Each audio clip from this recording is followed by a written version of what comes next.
عیسائی اپنے آپ کو نہیں کہتے، حالانکہ عیسائیوں کی بھی حکومتیں رہی ہیں، حضرت عیسیٰ علیہ السلام، حضرت مریم، یہ پوری تاریخ بیت المقدس کی وابستہ ہے عیسائیوں کے ساتھ، لیکن کوشش میں کون لگا ہوا ہے؟ یہودی۔ وجہ کیا ہے؟ وہ کہتے ہیں ہماری وہی خلافت جو پہلے تھی دنیا میں، اور بیت المقدس کے ذریعے ہم یہ مرکز تھا پوری دنیا کا، تو یہ بیت اللہ کیوں مرکز بن گیا، مکہ مکرمہ کیوں مرکز بن گیا، ساری دنیا وہاں کیوں جاتی ہے، یہاں کیوں نہیں آتی؟ سمجھ رہے ہیں کہ نہیں سمجھ رہے ہیں؟ تو یہ جیلسی، حسد جس کا نتیجہ یہ نکلا کہ وہ اسلام دشمنی میں سب سے آگے بڑھ گئے۔ اور قرآن کہتا ہے وَلَا تَجِدَنَّ أَقْرَبَهُمْ مَوَدَّةً لِّلَّذِينَ آمَنُوا الَّذِينَ قَالُوا إِنَّا نَصَارَىٰ۔ اس کے برعکس جو عیسائی ہیں وہ دوسرے مذاہب کی نسبت اسلام سے سب سے زیادہ قریب ہیں۔ وجہ کیا ہے؟ وجہ ان کے مذہب کی کچھ ایسی تعلیمات ہیں، ان تعلیمات نے ان کو ان برائیوں سے روکا ہے جو برائیاں یہود میں تھیں۔ بعض دفعہ مذہب میں کچھ ایسی چیزیں ہوتی ہیں کہ مذہب ان چیزوں کو بہت ہائی لائٹ کرتا ہے، تو اس سے کچھ خیر کی چیزیں آپ کے اندر رہ جاتی ہیں، غلط ہو کے بھی رہ جاتی ہیں۔ وہ چیزیں کیا ہیں؟ بِأَنَّ مِنْهُمْ قِسِّيسِينَ وَرُهْبَانًا۔ عیسائیوں نے نا ایک چیز خود سے ایجاد کی تھی اپنے مذہب میں، رہبانیت، دنیا سے بے رغبتی۔ جو جتنا زیادہ دنیا سے دور بھاگے گا اتنا ہی نیک ہوگا۔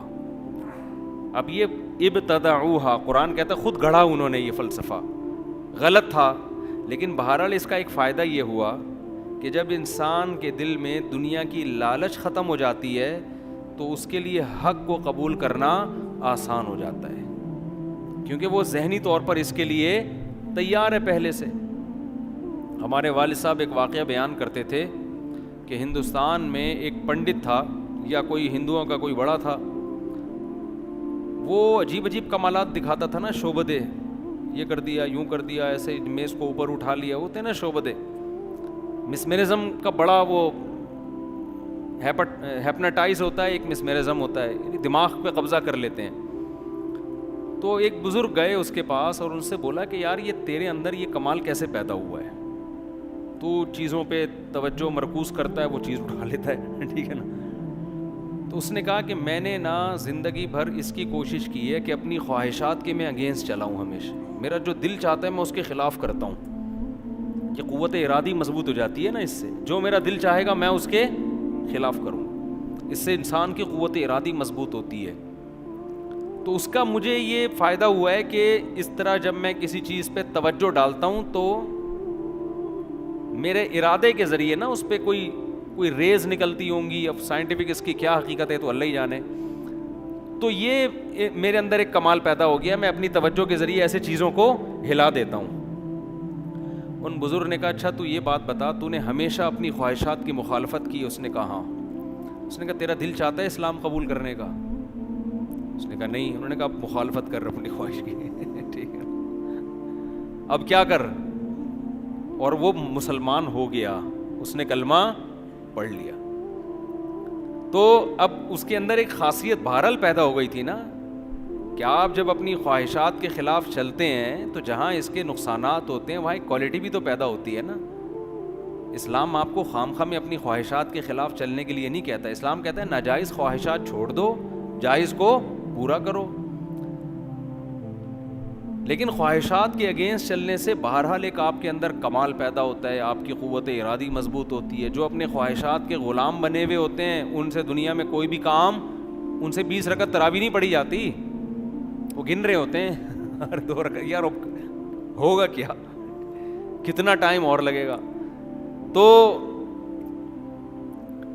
عیسائیوں میں کیا کمال تھا کہ رہبانیت، تو قرآن کہتا ہے اس رہبانیت کی وجہ سے ان کے دل نرم۔ عیسائیوں کی بھی اسلام سے بڑی بڑی دشمنیاں ہوئی ہیں، بڑی بڑی لڑائیاں ہوئی ہیں، لیکن ایک من حیث القوم، ایک قومی سطح پہ قرآن بیان کر رہا ہے کہ دوسری قوموں کے نسبت یہ مذہب اسلام کے زیادہ قریب ہے۔ ایک وجہ تو یہ، دوسری وجہ یہ بھی قریب ہونے کی کہ عیسائی حضرت عیسیٰ سے پہلے کے تمام پیغمبروں پر ایمان رکھتے ہیں, صرف ایک نبی کا انکار کرتے ہیں, محمد صلی اللہ علیہ وسلم. اور یہودی حضرت عیسیٰ کے بھی منکر اور نبی کے بھی منکر, تو ان کا جرم عیسائیوں سے زیادہ ہے, تو اس لیے بھی وہ حق کے زیادہ قریب ہیں عیسائی جو ہے.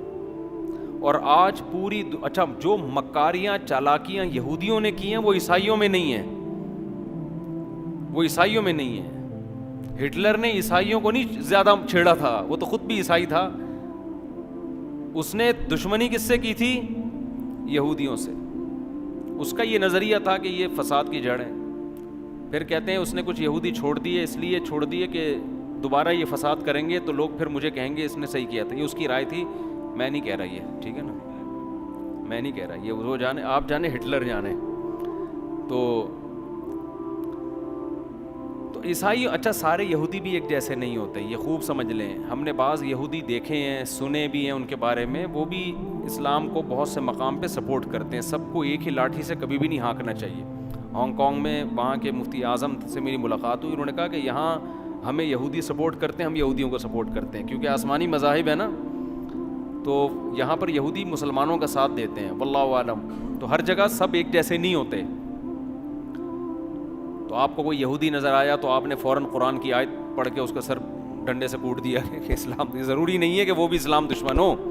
بلکہ آپ کو میں کمال کی بات بتاؤں کہ اس جب لندن کی یہ جو یو کے ہے, یونائٹڈ کنگڈم, اس کی اسمبلی میں یہودیوں نے یہ آواز اٹھائی تھی کہ ہمیں ایک الگ ریاست چاہیے اسرائیل کے نام پہ.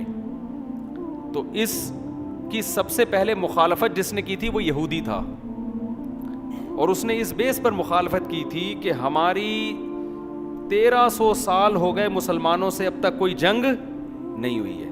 وہ جو نبی کے دور میں ہوئی تھی اس کے بعد سے جنگیں ہماری نہیں ہوئی ہیں, تو ہم خام خامے مسلمان جیسی اتنی بڑی قوم سے کیوں پنگا لے بھائی, ہم بلا وجہ ایک نیا شوشہ چھوڑ دیں. ہم اب تک ہماری مسلمانوں سے کوئی جنگ نہیں ہوئی ہے. اور حقیقت ہے خلافت عثمانیہ نے یہودیوں کو سپورٹ کیا تھا, بچایا تھا بہت سے. ترکی آپ جائیں نا, ہسٹری پڑھیں تو آپ کو پتہ چلے گا بہت سے یہودیوں کی پناہ گاہ تھی یہ ترکی. مسلمان ان کو پناہ دیتے تھے, ان کی جانوں کی حفاظت کی, کیونکہ یہ ان سے کوئی پنگا پھٹا چل نہیں رہا تھا مسلمانوں کا. لیکن بہرحال احادیث میں ہے کہ آخری جو مسلمانوں کی سب سے بڑی جنگ ہوگی وہ کس سے ہوگی؟ یہودیوں سے ہوگی. تو وہ پیشگوئی نبی کی پوری ہونی تھی, تو وہ اسرائیل کے نام پہ ایک شوشہ چھوڑ دیا. پھر جو فلسطینیوں پہ ظلم ہوا وغیرہ وغیرہ جو کچھ ہو رہا ہے. تو میں یہ عرض کر رہا تھا کہ عیسائیوں میں دوسری کوالٹی کیا ہے کہ یہ تمام پیغمبروں پر ایمان رکھتے ہیں. ان میں وہ چالاکیاں نہیں تھی جو کس میں تھی؟ یہود میں. یہی وجہ ہے کہ دنیا میں جو سب سے زیادہ مذہب قبول کرنے والی قوم ہے نا اسلام, وہ عیسائی ہیں. میں نے بھی اس کا مشاہدہ کیا, سب سے زیادہ عیسائی لوگ ہیں جو اسلام کو قبول کرتے ہیں. ان میں یہ ریشو دوسرے مذاہب کی نسبت سب سے زیادہ ہے. امریکہ میں تو آئے دن لوگ مسلمان ہو رہے ہیں, لندن میں بھی. ہمارے اتنی بڑی بڑی داڑیاں رکھتے ہیں وہ انگریز, بہت بہت زیادہ ہے اس. آگے اللہ نے فرمایا وَإِذَا سَمِعُوا مَا أُنزِلَ إِلَى الرَّسُولِ تَرَىٰ أَعْيُنَهُمْ تَفِيضُ مِنَ الدَّمْعِ. یہ اہل کتاب جو عیسائی ہیں, جب ان پر اللہ کی آیات تلاوت کی جاتی ہیں تو اے مخاطب تو ان کو دیکھے گا ان کی آنکھیں بہنا شروع کر دیتی ہیں. وجہ کیا ہے کہ یہ تورات پڑھ پڑھ کے نا یہ اللہ کے کلام سے مانوس ہو چکے ہوتے ہیں. جنہوں نے آسمانی کتابیں پڑھی ہیں نا, تورات اور انجیل, انہیں اللہ کے کلام سے کچھ نہ کچھ مناسبت پیدا ہوتی ہے. تو عیسائیوں میں جو پادری ہیں, جو حق پرست ہیں, جب وہ کلام اللہ سنتے ہیں تو قرآن کہہ رہا ہے کہ ان کی آنکھیں بہنا شروع کر دیتی ہیں, اور ان کو یقین ہو جاتا ہے کہ یہ وہی کلام ہے, بالکل اسی طرز کا کلام ہے جو اللہ نے موسیٰ کلیم اللہ اور عیسیٰ روح اللہ پہ نازل کیا. ڈاکٹر حمید اللہ صدیقی کے نام سے ایک بہت بڑے اسکالر گزرے ہیں, خطبات بہاولپور جن کی مشہور کتاب ہے. صدیقی ہیں یا نہیں؟ ڈاکٹر حمید اللہ صدیقی, شاید میں نے خود لگا دیا. ڈاکٹر حمید اللہ بہت بڑے اسکالر, حیدرآباد دکن کے تھے وہ. ان کی بڑی ریسرچ تھی کتابوں پہ, نایاب نسخوں پہ. تو ان کی تورات انجیل پر بھی بڑی ریسرچ, قرآن پر تو تھی. وہ یہ کہا کرتے تھے کہ آپ تورات کا یعنی جو موجودہ عہد قدیم اور عہد جدید ہے اس کا اور قرآن کا مطالبہ کریں نا تو آپ کو ان کا انداز بیان سیم ملے گا. یہ خود اس کی علامت ہے کہ یہ ایک ہی ذات سے نکلے ہوئے کلام. یعنی اتنی تحریفات کے باوجود بھی جو آیتوں کا انداز ہے اور کلام کا جو طرز ہے وہ بالکل سیم ہے, وہ بالکل سیم ہے. یہی وجہ ہے کہ نجاشی کے سامنے, نجاشی عیسائی بادشاہ تھا, جب حضرت جعفر طیار رضی اللہ تعالی عنہ نے نجاشی بادشاہ کے سامنے سورہ مریم کی تلاوت کی ہے. سورہ مریم سے یاد آیا, لوگ اکثر مجھ سے پوچھتے ہیں آپ تلاوت اپلوڈ کریں. ہماری تلاوت یوٹیوب پہ تراویح کی اپلوڈ ہوئی بھی ہے, آپ لکھیں گے نا مفتی طارق مسعود ریسائٹنگ آ جائے گی, وہ بار بار نہ کریں, کہیں ایک ہی بات نہیں, اپلوڈ ہوئی بھی ہے, سن لیں. سورہ قصص بھی ہے, سورہ مریم بھی ہے, تو جس نے سننی ہے, نہیں سننی تو وہ بڑے بڑے قاری ایک سے ایک پڑھے ہوئے ہیں یوٹیوب پہ تو بھائی. تو حضرت جعفر طیار رضی اللہ تعالی عنہ نے جب سورہ مریم کی تلاوت شروع کی ہے تو نجاشی اور اس کے گرد جتنے پادری بیٹھے ہوئے تھے سب کی داڑیاں رو رو کے تر ہو گئی تھی. تو نجاشی نے اس موقع پہ کیا کہا تھا کہ اللہ کی قسم یہ وہی اسی جیسا کلام ہے جو اللہ نے عیسیٰ ابن مریم پہ نازل کیا. اسی کا قرآن تذکرہ کر رہا ہے, وَإِذَا سَمِعُوا مَا أُنزِلَ إِلَى الرَّسُولِ تَرَىٰ أَعْيُنَهُمْ تَفِيضُ مِنَ الدَّمْعِ, کہ جب یہ رسول پہ جو کلام نازل ہوا یہ سنتے ہیں, اے مخاطب تو دیکھے گا ان کی آنکھیں آنسوؤں سے بہنا شروع کر دی. یہ بھی بلاغت ہے قرآن کی. یہ نہیں کہا کہ آنکھوں سے آنسو بہیں گے, آنسوؤں میں آنکھیں بہنا شروع کر دیں گی. یہ بلاغت ہے. اتنا روتے ہیں, اتنا روتے ہیں جیسے آنکھیں بہتی چلی جا رہی ہیں. تو بہت ایسے واقعات ہیں قرآن پڑھ کے رونے کے. غیر مسلموں نے سنا, حضرت عمر نے سنا, کیسا دل پگھل گیا ان کا. نجاشی نے سنا, اس کے پادریوں نے سنا. آپ کہہ سکتے ہیں مدینہ کے جو لوگ تھے وہ کیوں نہیں روتے تھے, جو دشمن تھے. یاد رکھیں جب آپ کے دل میں کسی کا بغض پیدا ہو جائے نا, ایک دفعہ کینہ پیدا ہو جائے, پھر آپ دلائل کو سائڈ پہ رکھ دیتے ہیں, پھر آپ ہمیشہ اس کے خلاف کوشش میں لگے رہتے ہیں. آج جو مسلکی اختلافات ہیں نا, 8 رکعت تراویح, 20 رکعت تراویح, رفع الیدین, ٹانگیں چوڑی ٹانگیں پتلی, ان کا بھی مسئلہ سارا یہی ہے. نام ہم سب قرآن و حدیث کا لگاتے ہیں لیکن سب کا مطلب اپنی ٹھڑک پوری کرنا ہوتا ہے کہ اپنے مسلک کی ٹانگ کو اونچا رکھو, دوسرے مسلک کو, ورنہ پتہ ہوتا ہے کہ یار دلیل ادھر بھی ہے اور ادھر بھی ہے, لیکن اپنی والی دلیل کو دلیل کہنا ہے, دوسرے والی کو کہنا ہے 100% غلط. یہ ٹھڑک چل رہی ہے آج کل مارکیٹ میں. لیبل کیا لگایا جا رہا ہے, قرآن و حدیث کا, سمجھ رہے ہو نا, لیبل قرآن و حدیث کا. کیونکہ ہمیں تو صبح و شام تجربہ ہوتا ہے. جب آپ دلائل دینا شروع کرتے ہو تو نہیں یہ ضعیف ہے, یہ یوں ہے تو یہ یوں ہے, خام خواہ کے فتوے ٹھوکنا شروع. اور کمال کی بات یہ کام وہ لوگ زیادہ کر رہے ہوتے ہیں جو خود کو مسلک پرست نہیں کہتے.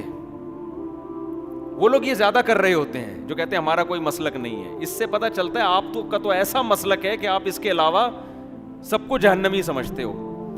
ایک چھوٹی سی بات کر کے آگے چلتا ہوں. آپ نے بہت سے لوگ دیکھے ہوں گے جو کہتے ہیں ہم شخصیت پرست نہیں ہیں, ہم کسی شخصیت کو نہیں مانتے. 99.9% میں نے ایسے لوگوں کو ایسا شخصیت پرست دیکھا ہے کہ آپ کسی صحابی کو برا بلا کہہ دو ان کو غصہ نہیں آئے گا, ان کے باپ کو آپ ذرا سا برا بلا کہہ کے دیکھو ان کے منہ سے جھاگ نکلنا شروع ہو جاتا ہے غصے میں. ٹھیک ہے نا. یہ کہتے ہیں کہ حضرت معاویہ پہ بھی اعتراض ہو سکتا ہے, حضرت ابو سفیان پہ بھی ہو سکتا ہے, بڑے بڑے صحابہ حضرت عثمان پہ بھی ہو سکتا ہے, لیکن ہمارے باپ پہ اعتراض نہیں ہو سکتا. سمجھ رہے ہیں. ہمارے باپ کے بارے میں اگر کسی نے بتا دیا نا, روحانی باپ بتا دیا نا کسی نے کہ یہ محترم نے غلطی کی ہے اور یہ 100% غلطی ہے, تو یہ ایسا جھاگ ان کے منہ سے نکلتا ہے نا غصے میں. ان کے کمنٹ سے پتا چلتا ہے کہ یہ لوگ حضرت معاویہ پہ طنز برداشت کر لیں گے, یہ حضرت ابو سفیان پہ, حضرت عثمان پہ, بڑے بڑے صحابہ پہ, لیکن جب ان کے کسی پیر و مرشد کو آپ ذرا چھیڑ کے تو دیکھیں تو ان کے منہ سے کیا جھاگ نکلتا ہے اور کیا غضبناک ہوتے ہیں. ان کے خلاف یہ ایک حرف سننا پسند نہیں کرتے. ہمارے حضرت نے ایک دور میں کتاب لکھی, ایک مشہور شخصیت, انہوں نے صحابہ پہ بڑے اعتراضات کیے تھے. تو اور ان کا جب ان پہ لوگوں نے اعتراضات کیے کہ آپ صحابی رسول پہ اعتراض کر رہے ہیں, تو انہوں نے کہا تنقید سے بالا ذات صرف پیغمبر کی ہے, پیغمبر کے علاوہ ہر ایک پر تنقید ہو سکتی ہے. یہ اصول پیش کیا. تو ہمارے حضرت نے ان کی کتابوں سے ان پہ تنقیدیں شروع کر دی نا. تو ان کے ماتحتوں کو اتنا غصہ آیا, اتنی بوچھاڑ, اور یہ ایسے ہیں تو یہ یوں ہیں تو یہ یوں ہیں. انہوں نے فرمایا کہ تم عجیب لوگ ہو, صحابہ کو تو تم تنقید سے بالا تر نہیں سمجھتے, لیکن جو تمہارے پیر و مرشد, تمہارے امیر پر تنقید کی جاتی ہے تو بجائے ٹھنڈے دل آرام سے سن کے تمیز سے اس کا جواب دو. ایسا نہیں کرتے, ایک دم جھاگ اگلنا شروع. یہ آج کل مارکیٹ میں چل رہا ہے. جماعت المسلمین والے ایک ریٹائر ہو کے یہاں پر آ گئے نا, جماعت المسلمین میں بہت گھومے تھے وہ, پھر انہوں نے چھوڑ دیا جماعت المسلمین کو. میں نے کہا کیوں چھوڑا؟ کہہ رہے ہیں یار یہ ہر وقت امام ابو حنیفہ کے خلاف بولتے ہیں کہ اندھی تقلید اندھی تقلید, لیکن کہتے ہیں آپ لوگ امام ابو حنیفہ کی ایسی تقلید نہیں کرتے جیسے یہ جماعت کے امیر کی تقلید کرتے ہیں جماعت المسلمین. تو کہہ رہے ہیں یہ صرف ہوائی باتیں ہوتی ہیں, یہ آپ لوگوں سے بڑے مقلد ہیں. یہ لوگ لیبل لگاتے ہیں کیونکہ ان کے خلاف جب کوئی حدیث پیش کی جائے نا, دلیل پیش کی جائے, تو یہ نہیں سنتے. تو یہ آج کل مارکیٹ میں چل رہا ہے. اس لیے میں آپ کو ایک بات بتا رہا ہوں, یہ تجربوں کے بعد ہے کہ چاروں اماموں کو فالو کرو آپ, کیونکہ پوری امت نے ان کو فالو کیا. ان کی ریسرچ, ان کی تحقیق 1200-1300 سال سے پوری دنیا میں فالو کی گئی ہے. یہ 2-4 لوگوں کی, انڈیا پاکستان بنگلہ دیش کی بات نہیں ہے, پوری دنیا میں جب سے یہ فقہ مرتب ہوئے ہیں انہی چاروں کو فالو کیا جا رہا ہے. ان سے اگر ہٹو گے تو قرآن و حدیث کے نام پہ ایسے بے لگام ہوگے نا, آپ اس کو قرآن و حدیث سمجھ رہے ہوگے لیکن وہ آپ کی خواہشات ہوں گی یا آپ کا اپنا ٹیکنیکل فالٹ ہوگا جو حدیث سمجھنے میں آپ نے غلطی کی ہوگی. تو امت ایسے ہی اتنی بڑی چیز پہ جمع تھوڑی ہو گئی ہے. اگر ہم شخصیت پرست ہوتے تو ہم آپ کو صرف امام ابو حنیفہ کی دعوت دے رہے ہوتے. ہم تو کہتے ہیں بڑے بڑے فقہاء ہیں جن کا نصاب مرتب ہو چکا ہے, جن کی کتابیں مرتب ہو چکی ہیں, صدیوں سے یہ دنیا میں نافذ ہیں, انہی میں سے کسی ایک کو فالو کر لو بس. اگر ہٹو گے نا, آج کے اسکالرز کے پیچھے جاؤ گے تو تمہیں اللہ کے راستے سے ہٹا دیں گے. لیبل بہت اچھے اچھے لگے ہوئے ہوں گے اور تم ان کو قرآن و حدیث اس لیے سمجھو گے کہ تمہارے پاس خود قرآن و حدیث کا علم نہیں ہے, اس لیے کم علمی کی وجہ سے آپ سمجھ رہے ہوگے یہ دلیل سے بات کر رہا ہے. سمجھتے ہوگے نہیں سمجھتے. خیر, تو اللہ نے کیا فرمایا, اذا سمعوا ما انزل الی الرسول, قرآن سن کے رونا جو ہے نا یہ ہمیشہ سے اہل اسلام کی بھی عادت رہی ہے, جو غیر مسلم سنا کرتے تھے ان کی بھی. میں جب ملیشیا میں تھا تو ہم کہیں گھومنے پھرنے کے لیے نکلے تو ساحل سمندر پہ میں نے 2 عیسائی دیکھے, کوئی بیٹھا ہوا دم کر رہا ہے ان کے اوپر نا. میں گیا انٹرویو لینے کے لیے ان سے, میں نے پوچھا کیا ہے, کیا کر رہے ہیں؟ انہوں نے کہا یہ سورہ رحمان پڑھ کے ہم پہ دم کر رہے ہیں. کوئی مولوی صاحب تھے. تو میں نے کہا آپ کا مذہب کیا ہے؟ انہوں نے کہا ہم عیسائی ہیں. تو میں نے کہا آپ تو عیسائی ہیں تو سورہ رحمان کا دم کیوں کروا رہے ہیں؟ تو انہوں نے کہا ہم جب قرآن کا دم اپنے اوپر کرواتے ہیں نا کسی بھی مولوی صاحب سے یا کہیں سے بھی, قرآن کی آیتیں ہیں تو ہمیں سکون ملتا ہے اس سے. تو یہ قرآن کے مزاج میں یہ چیز داخل ہے, قرآن کی روح میں یہ چیز داخل ہے کہ اس کی تلاوت انسان کے دلوں کو سکون دیتی ہے. آج تو لوگ سمجھتے نہیں ہیں نا کیا پڑھا جا رہا ہے, اس لیے اثر ہی نہیں ہوتا. تو قرآن کو سمجھنے کی کوشش کرنی چاہیے. صحابہ کے ایسے واقعات ہیں, حضرت عمر رضی اللہ تعالیٰ عنہ فجر کی نماز میں جب تلاوت کرتے اتنا روتے, بعض دفعہ کہتے ہیں رو رو کے گر جایا کرتے تھے, بیمار ہو جایا کرتے تھے. حضرت عکرمہ رحمہ اللہ تعالیٰ جو حضرت عبداللہ بن عباس کے شاگرد ہیں, قرآن کی تلاوت سے پہلے اس کو آنکھوں سے لگاتے اور کہتے ھذا کلام ربی ھذا عہد و منشور ربی, یہ میرے رب کا کلام ہے, یہ معمولی کتاب نہیں ہے, اور یہ میرے رب کا عہد نامہ ہے, منشور ہے, میرے رب نے اس میں قوانین بیان کی ہیں, منشور ہے یہ, میرے رب نے اس کتاب میں مجھ سے کچھ معاہدے کیے ہیں. تو یہ اتنی عظیم کتاب ہے جس میں میرا رب مجھ سے کہہ رہا ہے تم اپنی ذمہ داری پوری کرو, یہ کرو, اور میں اس کے بدلے میں تمہیں یہ دوں گا. تو اتنی عظیم کتاب ہے, پھر اس کو آنکھوں سے لگاتے, اس کا بوسہ لیتے اور پھر رونا شروع کر دیا کرتے تھے. تو ہمارے اسلاف نے اس کی بڑی قدر کی ہے. آج ہمارے گھروں سے قرآن نکل گیا ہے, بچوں کو سکھانا بھی چھوڑ دیا ہے. سیکھ جاتے ہیں مدرسوں میں, کہیں اسکولوں میں, تو تلاوت ہی نہیں کرتے, پورے سال قرآن بند رہتا ہے.